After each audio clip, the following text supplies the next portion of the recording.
You would not die in the Colosseum because you were cowardly. You would die because the arena would strip away, in seconds, everything modern life uses to keep fear manageable. The moment the gate lifts, the noise hits first. Tens of thousands of voices crashing together so hard it feels physical, like pressure against the ribs. Then comes the light, the exposed sand, the heat rising back into your legs, the taste of dust in your mouth, and the empty stretch between you and the man already waiting. There is nowhere to hide, nowhere to reset, nothing familiar to steady you. Before a blade ever reaches you, your breathing is wrong, your body is wasting energy, and every eye in the building is watching for the exact second fear takes control of your body. That is the part movies usually lie about.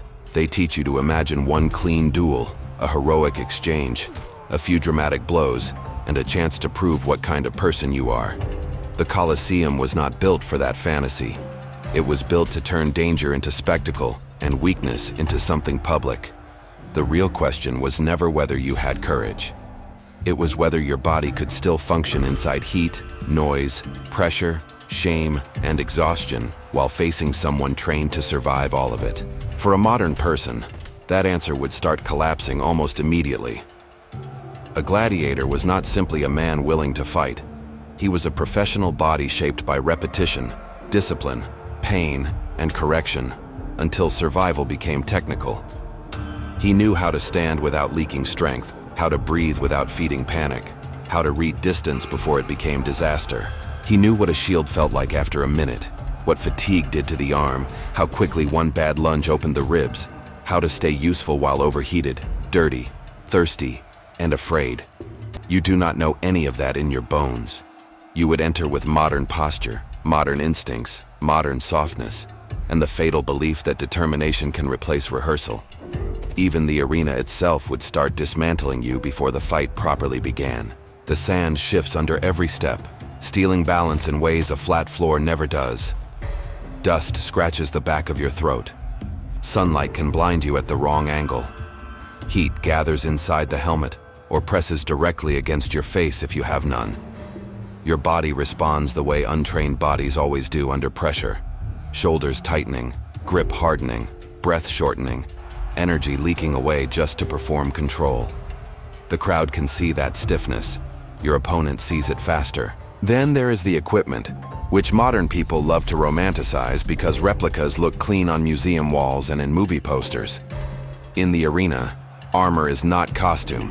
It is weight, friction, noise, and restriction. A shield is not impressive when your forearm is already burning. A helmet does not make you look fierce when it narrows your vision and traps hot air around your face. Greaves bite, straps rub, sweat gathers where leather meets skin, and the weapon in your hand only helps if your body already knows when not to use it. Most beginners destroy themselves by doing too much, swinging too hard, reaching too far, twisting badly, and discovering that exhaustion arrives long before any fantasy of victory. The man across from you is not just stronger. More importantly, he is calmer inside the chaos. He is trained in a school where diet, drills, sparring, and punishment turned movement into habit.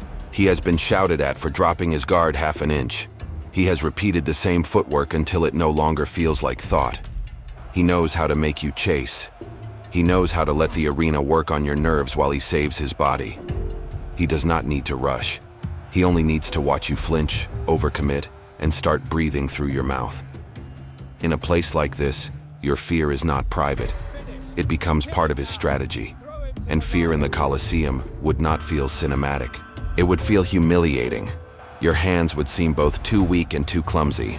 Sound would distort. You would hear the crowd in waves, then suddenly hear your own breath louder than anything else. Time would begin behaving strangely. A few seconds of circling would feel like a full minute. Then one quick exchange would pass so fast that you would barely remember it. The body under stress does not become noble by default. It becomes narrow. Vision tightens. Fine judgment disappears. You stop noticing details that matter and become obsessed with surviving the next half second. Against someone trained to punish exactly that collapse, you are already halfway beaten. You might think youth, gym strength, or anger could compensate. That belief would fade the first time metal jars your arm and sends a shock through the shoulder. Arena fighting is not built around the kind of smooth power modern people imagine. It is built around endurance, timing, tolerance for discomfort, and the ability to stay technically useful while tired, overheated, and afraid. A single awkward block can leave your wrist throbbing. One hard stumble can fill your sandals with sand and wreck your footing. One burst of aggression can leave you gasping. The crowd loves intensity, but intensity without control is exactly how untrained people burn through themselves in front of professionals. The Colosseum also did not promise the neat equality people assume from a sporting ring. Matchups were structured around types, weapons, spectacle, and expectation. Some fighters were meant to contrast with others, not mirror them. Reach mattered. Shield size mattered. Visibility mattered. Experience mattered most of all. If you drew the wrong opponent, your problem began before the first motion. If you were already underfed, frightened, sleep-deprived, or carrying an old injury, your problem began the night before. And if the editor of the games wanted a certain mood from the crowd, then your survival existed inside entertainment economics, not justice. You were never entering a protected contest. You were entering a machine. What makes the idea even worse is that you would not only be fighting a person, you would be fighting the architecture of spectacle. The arena is enormous enough to make you feel small and exposed, but enclosed enough to make every stumble seem public. There is no quiet corner to reset yourself, no coach leaning through the ropes, no timeout, no sympathetic pause while you find your breathing again. The crowd's hunger presses downward from all sides, and with every second you remain uncertain, you become less of a person and more of a disappointing performance. Shame is a brutal force multiplier. It makes the legs heavy. It makes hesitation visible. It turns survival into something harder because you start dreading how you look while trying not to die. By the time many games began, you would already be carrying the strain of waiting. Hours of listening, wondering, and imagining are their own punishment. You would hear animals, carts, handlers, shouting, metal being set down, distant reactions rising and falling for other spectacles before yours. Anticipation drains strength. It dries the mouth. It fills the stomach with a cold, sick pressure. A trained fighter learns to preserve himself in that waiting. You would likely spend it feeding panic with imagination, replaying fantasies of escape, courage, collapse, or shame. By the time your turn came, part of your energy would already be gone, consumed by fear before the real labor even began. Then there is the simple problem of pain. Not cinematic pain, not the clean kind that inspires a dramatic speech, but blunt, confusing, distracting pain. A shield edge catches your fingers. Sand grinds into scraped skin. A hit to the ribs steals a breath you expected to keep. A helmet strike rings through your teeth. Even minor pain changes decision-making. It narrows your world to one sore place and invites you to protect it, which opens something else. Trained men spend years learning how to stay functional while hurt. You would negotiate with every impact. You would interpret discomfort as disaster, freeze at the wrong moment, and offer openings to someone who has learned that suffering is not the end of the exchange, but the middle of it. Most people also forget that surviving one fight was connected to surviving a system. Gladiators were fed, housed, and drilled within institutions because they were expensive assets. That does not make their lives gentle. It makes them managed. Their bodies were conditioned for a very specific world. Your body is conditioned for chairs, climate control, soft bread, and the freedom to quit when something feels unsafe. You are not weak by modern standards. You are simply adapted to a different civilization. The Colosseum punishes that mismatch immediately. It punishes your posture, your reflexes, your expectation of comfort, your surprise at public cruelty, and your belief that the body can improvise under pressure without a lifetime of rehearsal. If you are not a trained gladiator at all, your chances drop even harder. Criminals, prisoners of war, and condemned people could be thrown into forms of public violence without the preparation that made professional fighters dangerous. Hunger, terror, humiliation, and social disposability would already be doing half the killing. Imagine entering that bright sand, not as a valued performer, but as someone the crowd has been taught not to fully see as a person. Your body would be there, but your dignity would already be under attack.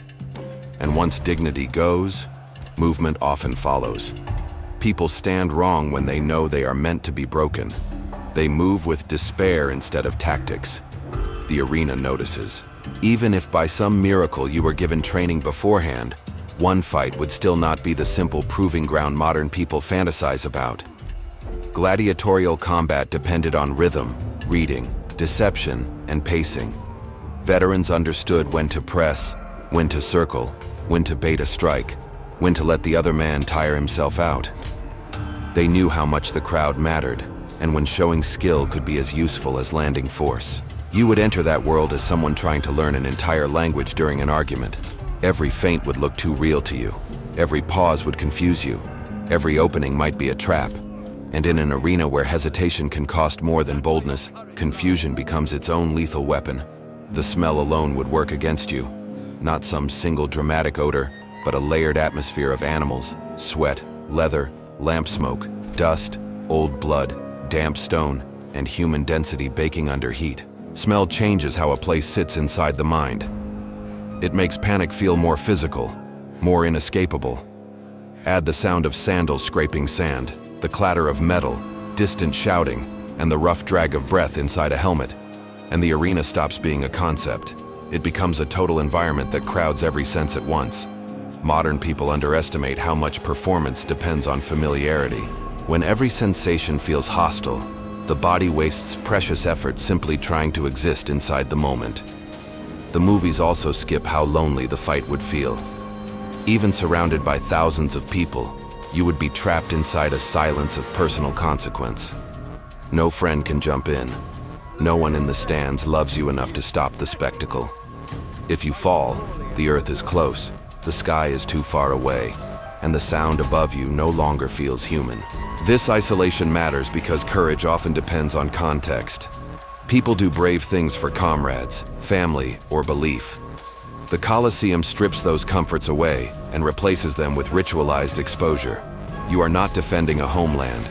You are not rescuing anyone.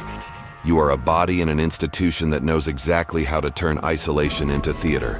There is another cruel truth hidden beneath the fantasy. Many trained gladiators did not seek reckless violence because surviving meant protecting the investment others had made in them. Skill often mattered more than raw slaughter. Technique, control, and crowd management could shape an outcome. That fact does not make the arena safe. It makes your presence there even worse. Against professionals who understand restraint, balance, and timing, your uncontrolled panic becomes glaring. They do not need wild brutality to defeat you. They only need to let your ignorance open the path. The beginner imagines the arena as a place where heart finally matters. The veteran knows heart without discipline is one more weakness to exploit. Your body would begin failing in mundane ways before anything legendary happened. The legs would fill with acid from constant tension. The lower back would ache from posture you have never practiced. The hand gripping the weapon would either go numb or cramp. Sweat would blur vision. Dry lips would split. Your breathing would lose rhythm and become noisy, then desperate. Once that happens, your opponent no longer has to guess what state you are in. He can hear it. He can see the shield dropping a little slower, the recovery after each motion lasting a little longer, the feet growing heavier and less precise. Arena survival depends on hiding collapse for as long as possible. You would advertise it to the entire building. And the Colosseum did not love weakness. It fed on contrast. The whole cultural force of the spectacle depended on turning order and disorder into something visible. Controlled fighters, frightened beasts, condemned bodies, imperial generosity, crowd appetite, civic pride, and private misery all met in one place. Your personal struggle would not interrupt that machinery. It would decorate it. That is one reason modern imagination gets this wrong. We picture ourselves as the exception, the unforgettable outsider whose spirit rewrites the scene. Ancient spectacle was designed to absorb individuals, not celebrate their uniqueness. The arena was bigger than your story. It would not pause because you believed you were special. Suppose you somehow survived the opening exchange. That does not mean safety. Survival in the arena is exhausting because every second extends the demand. Now you must keep reading distance, keep managing fear, keep carrying weight, keep thinking through pain, Keep making decisions while your heart slams against your ribs. A single fight is not one challenge. It is a chain of smaller crises that arrive before you have recovered from the last one. The novice expects a decisive moment. The arena delivers accumulation. Little losses of balance, breath, composure, and confidence stack up until one larger failure finally becomes visible. By then, it feels sudden to the crowd, but in truth, the outcome started building from your first step into the sand. And even victory, for someone like you, would be a misleading word. Let us imagine impossible luck, a stumble from the opponent, an intervention, mercy, confusion, anything that leaves you technically alive at the end. What then? You are still in a world where recovery is uncertain, infection is common, pain lingers, and tomorrow may ask for more. The Colosseum was not a modern bracket system promising clean medical care and a heroic interview afterward. It belonged to a harsher rhythm where bodies were used, evaluated, and displayed. To survive one fight without belonging to that world would not feel like triumph. It would feel like waking from a nightmare, only to learn the building still stands around you. That is why the fantasy of the lone modern person conquering the Colosseum collapses so quickly. It depends on courage being the main ingredient. In reality, courage is only one small piece, and often not the decisive one. Conditioning matters more. Repetition matters more. Technical literacy matters more. Tolerance for heat, noise, shame, injury, and public pressure matters more. So does understanding that the arena is not neutral ground. It is an ecosystem built to reward preparation and expose weakness. You do not enter it as a blank hero. You enter already measured by everything your body has not learned. The crowd would sense that almost immediately. Ancient audiences were not ignorant children dazzled by random bloodshed. They watched forms, styles, confidence, and failure. They knew what hesitation looked like. They understood when a man carried himself like someone trained, and when he moved like prey suddenly dressed as a fighter. The roar you hear in your imagination as approval might just as easily be the sound of thousands recognizing that you do not belong on that sand. There is a special terror in being judged accurately in public, not misunderstood, not underestimated, seen clearly. In the Colosseum, that kind of exposure could unravel a person faster than any wound. So no, you probably would not survive a single fight in the Colosseum, and not because you lack toughness in some abstract moral sense. You would fail because that world was built out of pressures modern life has spent centuries teaching you to avoid. It demanded a body trained for spectacle, a mind hardened by repetition, and nerves that could function under heat, noise, pain, and humiliation. You carry different strengths, useful in a different age, but step into that bright Roman sand, under that crushing noise, with your breath already turning ragged and your hands already unsure, and the truth becomes painfully simple. Before the blade ever finds you, the arena already has.